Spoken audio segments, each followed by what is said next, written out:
يا له من زمن حقير، خائن بلا شرف يحدثك عن الوفاء وكأنك أنت الخائن، ولص جبان يجرؤ على أن يشرح لك معاني الشرف وكأنه قد عرفه يوما، وظالم وقح يهددك بالدعاء وكأن السماء تستجيب لدعواته القذرة، وعديم الأدب عديم الكرامة يتجرأ ليعلمنا الأدب. أي عبث هذا، أي خيانة للمنطق والعدل، لقد انقلبت الموازين تماما. كل جبان يظن نفسه بطلا، وكل كاذب حقير يرفع رأسه بفخر وكأنه يمثل الحق.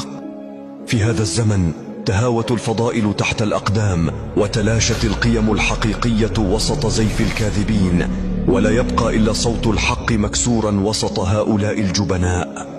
إنهم يسخرون من الحق، من العدالة، من كل ما هو نبيل، وكأنهم لا يعرفون سوى الخيانة والغدر.